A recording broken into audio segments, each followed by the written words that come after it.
All right, we're going to finish up curve fitting today. So let's just quickly recap what were we doing last time.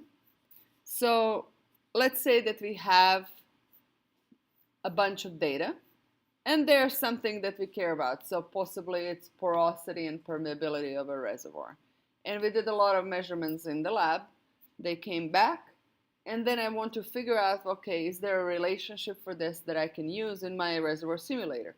And you're going to get into reservoir simulation or any kind of other simulation later, later in your undergraduate studies. So I want to figure out the relationship. So first thing that I can assume about this is that the relationship is linear. That's the simplest thing, and if you're going to try anything, well, try it. Okay? So basically, if this was my data, I'm trying to figure out whether I can describe it well with a linear relationship. So this is my data, is this blue diamonds, right? A linear relationship that we found is this one. It's okay, but I wouldn't really call that a good fit. And we actually have a measure of it, R squared, that we programmed last time, that basically tells us what is the fraction of the points in this data set that are well described with this relationship. So this essentially tells you 75% of them is well described and not so many others. Now we would like to improve that. So if I'm just assuming a linear relationship, then the process is the following. I basically, in any type of fitting, I'm going to take my measurements and I'm going to have a model, which in this case is a simple linear relationship. And I'm going to, for every point, figure out what is the error between my measurement and my model. And I'm going to square that so I don't have issues of errors canceling each other. And I'm going to look at sum of all of those squares. So I'm going to try to minimize, I'm going to try to find A0, A1 parameters in this model that are minimizing this by least squares. And by and large, even in the most advanced methods today, most of the time we are minimizing error between whatever we measure and whatever we model by least square. It's the most common method of minimizing error and adjusting your parameters. So you square those up, and because this is a parabolic relationship essentially, I know that it's going to parabolas look like this. So it's going to have a minimum, right? And that's the minimum we are looking for. So essentially, I'm going to take a partial derivative with respect to both of these variables, A0 and A1, that I'm looking for. And once I do that, I'm going to set up linear equations in A0 and A1. And I know how to solve linear equations. So basically, these are the two linear equations in A0 and A1 that we got. N is the number of points. These are the sum of xi's, yi's, xi squares, and xi, yi. So I can put this together. This being 2 by 2 system, we actually have a formula that solves it. So these are the formulas that solve for A0 and A1. Great. We can also measure error. Error is again a combination of these xi, yi's, and it tells me again what's the fraction of points so that is well modeled by this model. So basically, its maximum is 1. So this R is going to be between 0 and 1, and R squared is going to be between 0 and 1 as well. Cool. Now let's actually move on to something more complex. Now we saw in the previous example that a linear fit is not the best fit, but I have to have a relationship in mind in order to try to fit. Right? So I have to kind of look at the data and say, well, it appears that this relationship is better than the other. So many times we're going to look and say, well, this is better served by power law. My joke about power law is that if you haven't been able to find two coefficients of a power law to fit your data relatively well, you haven't tried hard enough. So power law is kind of actually quite flexible, especially when you have measurements that are possibly over multiple scales, right? Because the power law can actually it can fit into multiple scales. When you have linear relationship, you're assuming data that is on a single scale. Okay, so in that sense, so if you look at the data of let's say that you get permeability and you get measurements over 3 or 4 orders of magnitude, it's going to be extremely difficult for a linear relationship to fit that. Okay? Most often, if you have multiple orders of magnitude, you're going to do some type of power law. So in any event, we have a way of linearizing those. So basically, this is our basic example that we looked at, or this is the one that we actually worked with as in our practice. So if I have a relationship like this, then if I take log of both sides, then log of y is equal to, I know that if I have multiplication, that becomes a plus. So it's log of a2 plus, and b2 comes down as an exponent, b2 times log of x. So I can see that this is actually a linear relationship between new variables, and those new variables are log of y and log of x. So I can try to fit this using my linear regression code and then kind of translate back into my original model and do the fit. And that's what we did. And there's multiple other relationships that I can actually do that. There's an entire table here. So when we did that for this data, this is the model. This is essentially what we got, and that's a much better fit. I can visually see that it's a better fit, and my R square is measuring that it's a better fit as well. Okay? Cool. So now let's move on, and let's say that we don't like this. We don't like the straight line fit, such as this in this example, and oh, none of my nonlinear power laws is fitting as well. Let's say that it's actually a pretty plain parabola. This data obviously fits a parabola. Then my model looks like a parabola, which is described by this equation. Okay? So again, the process is the same. I come up with the model, and now I'm going to look at my sum of squared residuals and say, oh, okay, let me see the difference between my measurement and the model and square it. How many parameters do I have in the model? This parabola here. How many parameters I don't know?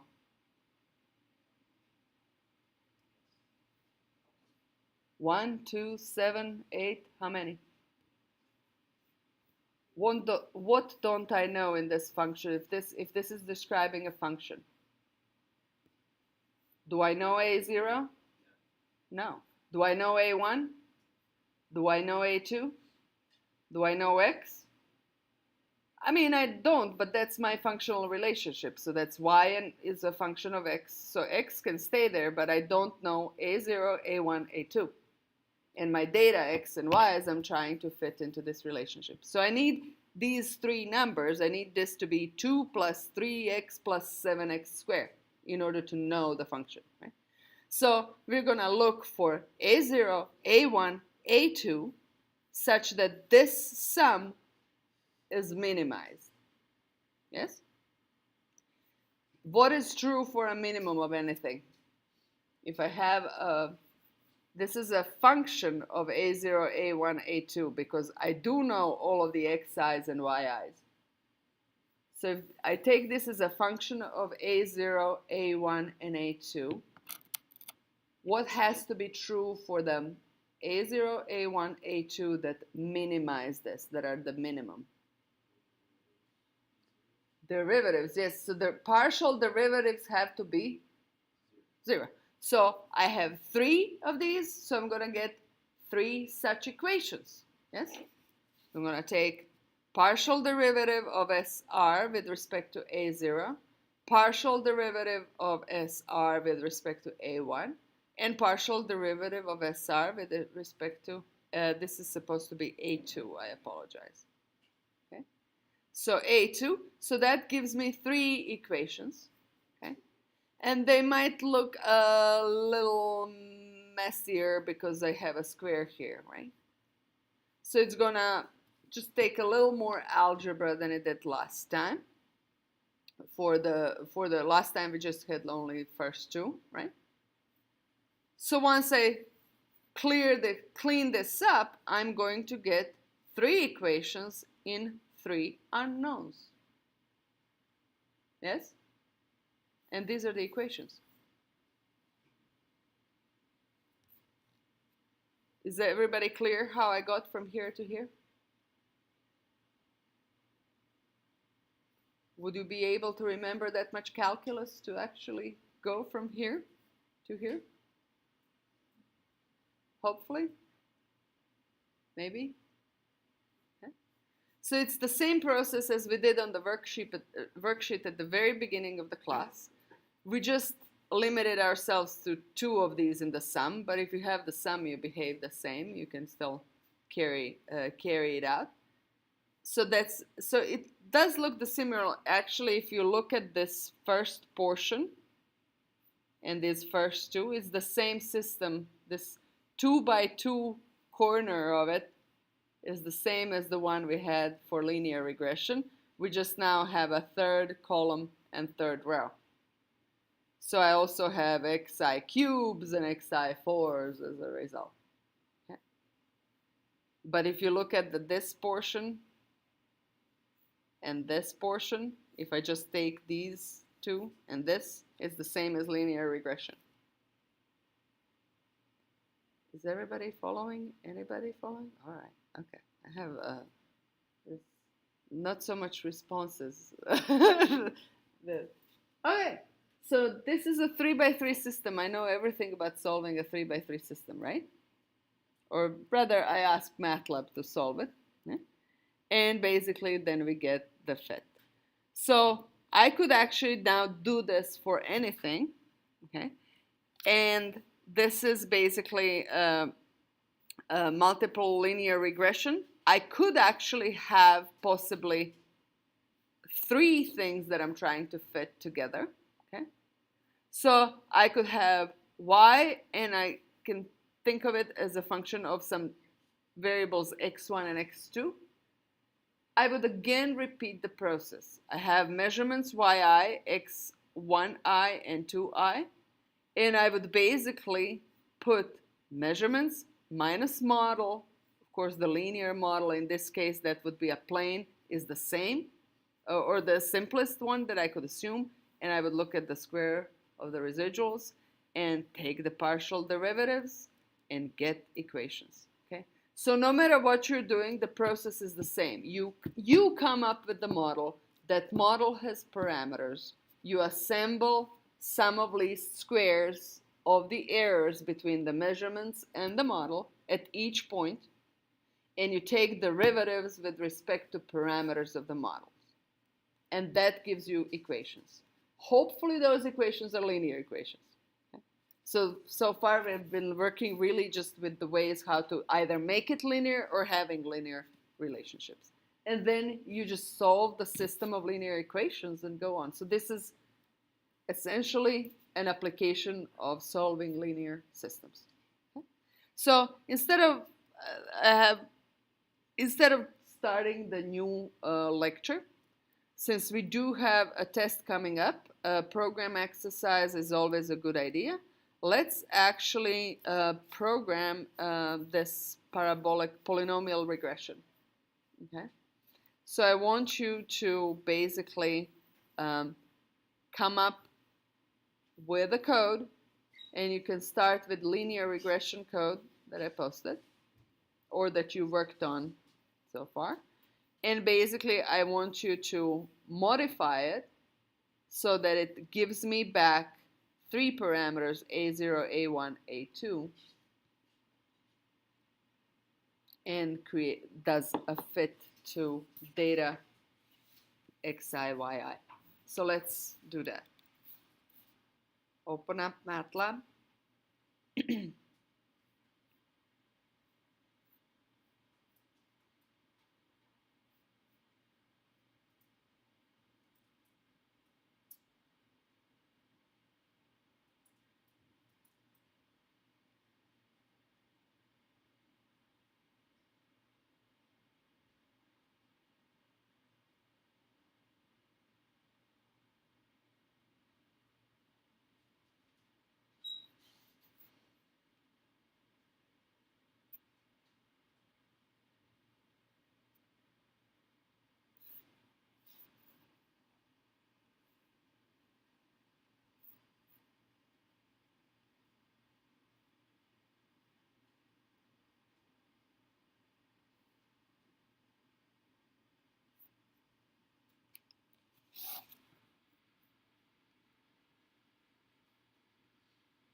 I'm gonna call this parabolic regression, polynomial.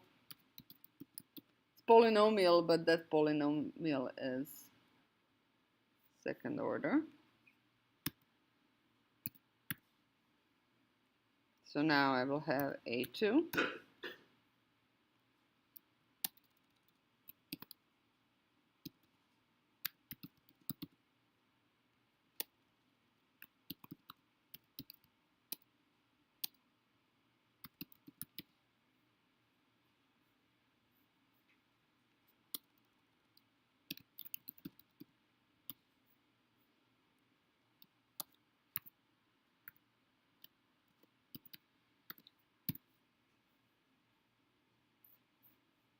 Okay, so this is how the top of the function is supposed to look like. And you're supposed to adapt this.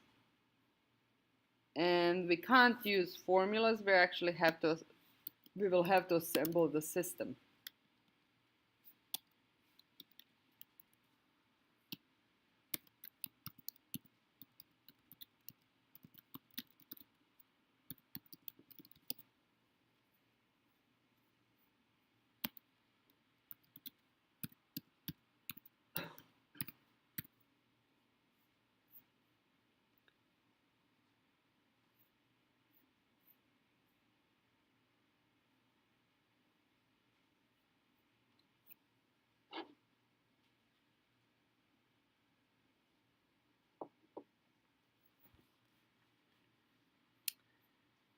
As a matter of fact, it's going to be then easier to just return vector A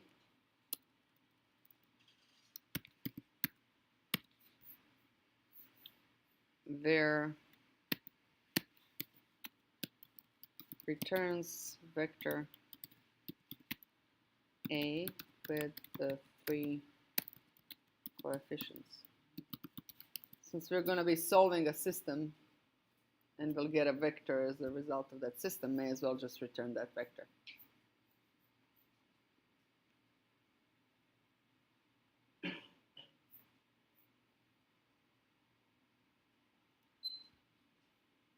Okay.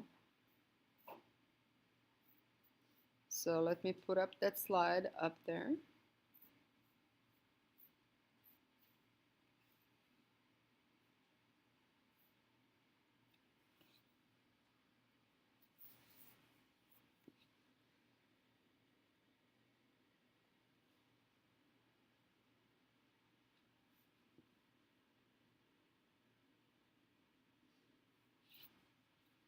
So take a moment, work on it yourself. And we may as well actually fit the data that we had before, so we'll just fit it with this parabola as well, and just see whether parabola does equally good job as power law or not.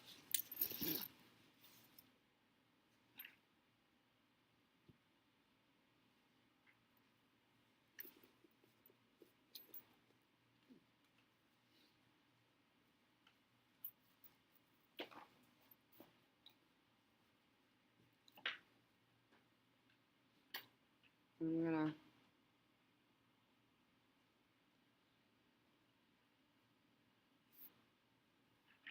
gonna stop the video so we don't have this empty